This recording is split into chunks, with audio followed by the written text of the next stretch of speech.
திருவாசகத்துக்கு உருகாதார் ஒரு வாசகத்துக்கும் உருகார். ஓம் நம சிவாய. இன்னைக்கு பதிவுல திருவாசகம் ஆனந்த பரவசம் பாடலோட பொருள் விளக்கத்தை பத்தி தான் பார்க்க போறோம்.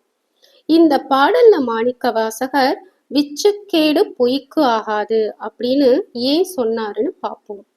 விச்சுக்கேடு அப்படின்னா விதையின் அழிவு அப்படின்னு பொருள்.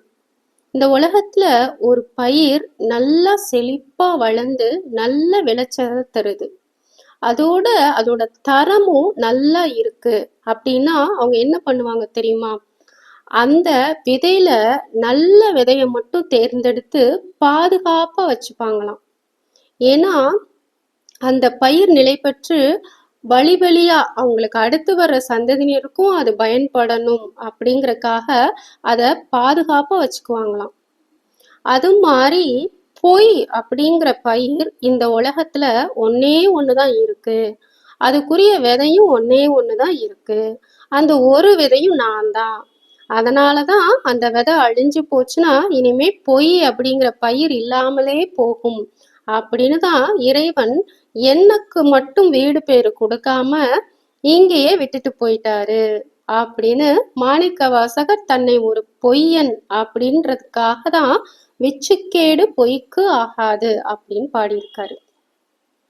இவரு இந்த இடத்துல மட்டும் தன்னை பொய்யன் அப்படின்னு சொல்லல, நிறைய பாடல்கள்ல இந்த மாதிரி சொல்லியிருப்பாரு. யானே பொய், என் நெஞ்சும் பொய், என் அன்பும் பொய் அப்படின்னு பாடியிருப்பாரு. பொய் கலந்தது அல்லது இல்லை பொய்மையேன் அப்படின்னு பாடியிருப்பாரு. என்னோட உடம்புல பொய் கலந்திருக்கிறதே தவிர உண்மை கலந்திருக்கல அப்படின்னு அர்த்தம். அதே மாதிரி மெய்யடியார்கள் எல்லாம் உன் திருவடியில உண்மையான அன்பு வச்சிருக்காங்க, அது மாதிரி உண்மையான அன்பு என்கிட்ட இல்லையே அப்படின்னு பாடுவார். என்கிட்ட உண்மையான அன்பு இல்லாததுனாலதான் நீ என்ன மட்டும் விட்டுட்டு போயிட்ட அப்படின்னு பாடுவார். பொய்யார் நெஞ்சில் நில்லான் ஈசன் அப்படின்னு ஒரு பழமொழி இருக்கு. அதாவது பொய் உடையவர்கள் நெஞ்சில ஈசன் இருக்க மாட்டாரு. அப்போ ஒரு குருவா எனக்கு வந்து என்னை ஆட்கொண்ட இறைவன் நான் ஒரு பொய்யன் அப்படின்னு தெரிஞ்சதும் என்னை விட்டு நீங்கிட்டார் போல அப்படின்னு நிறைய இடங்கள்ல தன்னை ஒரு பொய்யன் அப்படின்னு மாணிக்க வாசகர் பாடுறாரு. ஆனா மாணிக்க வாசகர் பொய்யுடையவரா இருந்தா இறைவன் முதல்ல அவரை ஆட்கொண்டிருப்பாரா? இல்ல. மாணிக்க வாசகரை மட்டும் அவரோட திருவடியில சேர்த்துக்காம அவரை மட்டும் விட்டுட்டு போனதுக்கு காரணம் திருவாசகம் என்னும் தேன் இந்த உலகத்துக்கு கிடைக்கணும் அப்படின்னு இறைவன் திருவுள்ளம் கொண்டுதான் அவரை அப்படி விட்டுட்டு போயிருப்பாரு. இப்போ மாணிக்க வாசகர் எதுக்கு அச்சப்படுறாரு அப்படின்னு பார்ப்போம். உன் மேல மெய்யன்பு வச்ச மெய்யடியார்கள் எல்லாரும் உன்னோட திருவடி நிழல அடைஞ்சிட்டாங்க, ஆனா என்ன மட்டும் நீ விட்டுட்டு போயிட்டியே, அதனால நான் மீண்டும் பிறவி துன்பத்துல சிக்கிடுவேனோ அப்படின்னு எனக்கு ரொம்ப பயமா இருக்கு அப்படின்னு சொல்றாரு. இந்த பிறவியை கண்டும் பிணி மூப்பு மரணம் இதை கண்டும் எனக்கு பயமா இருக்கு. அது மட்டும் இல்லாம நான் ஒரு பொய்யன். பொய் என்ற விதை பார்க்க சின்னதா தான் இருக்கும், அதுவே ஒரு பெரிய மரமாக நிற்கும். அப்புறம் பொய்யே என்னோட வாழ்க்கையாகவும் மாறிடும். அப்புறம் நான் எப்படி உண்மை அறியறது, மெய்ப்பொருளை அடையிறது அப்படின்னு மாணிக்க வாசகர் அச்சப்படுவார். உடனே என்ன பண்றதுன்னு தெரியாம இறைவன் கிட்டேயே கேட்கிறாரு. இறைவனும் பேசாம இருப்பாரு.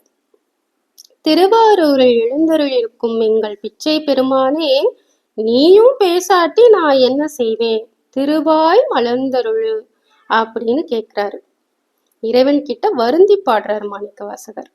இதைத்தான் ஆரூர் என் பிச்சை தேவா என்னான் செய்கேன் பேசாயே அப்படின்னு பாடுறாரு. திருவாரூர்ல பிச்சாடன ரூபத்துல சிவபெருமான் எழுந்தருள் இருக்காரு.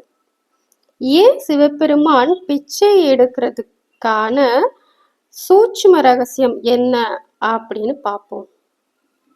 பிச்சாடனர் அப்படிங்கிறது சிவபெருமான் பிச்சை எடுக்கிற கோலம். தாருகாவனத்து முனிவர்களோட ஆணவத்தை அழிக்கிறதுக்காக சிவன் எடுத்த கோலம்தான் இந்த பிச்சாடனர் கோலம்.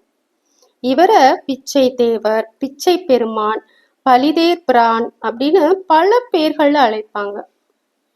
இந்த உலகத்துக்கே படியெடுக்கும் சிவன் எதுக்காக பிச்சாடன ரூபத்துல பிச்சை எடுக்கணும் அப்படிங்கிறத பார்ப்போம். சிவபெருமான் பிச்சாடனராக ஆடையின்றி கையில் பிரம்ம கபாலத்தை ஏந்தி சூல முடுக்கையுடன் காலில் பாத சிலம்பும் அணிந்து தார்காவனத்து முனிவர்களோட அஞ்ஞானத்தை நீக்கி ஞானத்தை போதிக்க எடுத்த கோலம்தான் இந்த பிச்சாடனர் கோலம். நம்ம கிட்ட இல்லாததான் பிச்சையா இன்னொருத்தவங்க கிட்ட போய் கேட்போம். இந்த பிரபஞ்சத்தையே ஆளும் சிவபெருமான் கிட்ட என்ன இல்லை?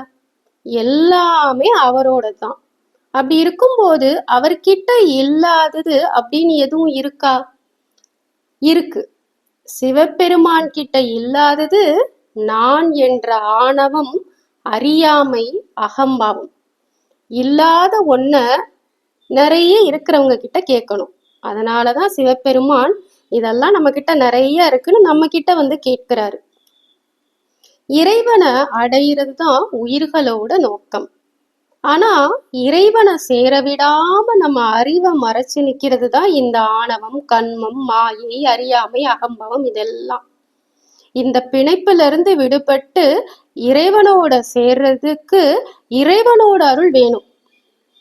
அதனாலதான் சிவபெருமானனே பிச்சானரா நம்ம கிட்ட நம்மளோட ஆணவத்தை கேட்கிறாரு, அறியாமையை கேட்கிறாரு, அகம்பாவத்தை கேட்கிறாரு.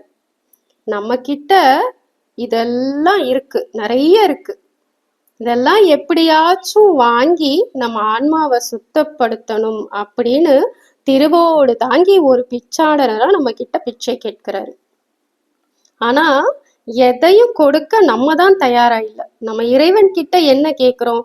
காசு கொடு, வீடு கொடு, செல்வம் கொடு, அதை கொடு, இதை கொடு அப்படின்னு தான் கேட்கிறோமே தவிர என்கிட்ட இருக்கிற அஞ்ஞானத்தை போக்குப்பா, என்கிட்ட இருக்க முன்மலமான ஆணவம், கண்மம், மாயை இதெல்லாம் போக்குப்பா, இதெல்லாம் என்னன்னே தெரியலையே, இதை எப்படி போக்குறதுனே தெரியலையே, உன்னோட திருவருள் இருந்தாதானே இதை போக்க முடியும், அதனால இதெல்லாம் போக்கி எனக்கு ஞானத்தை கொடுப்பா அப்படின்னு நம்ம யாராவது கேட்கிறோமா?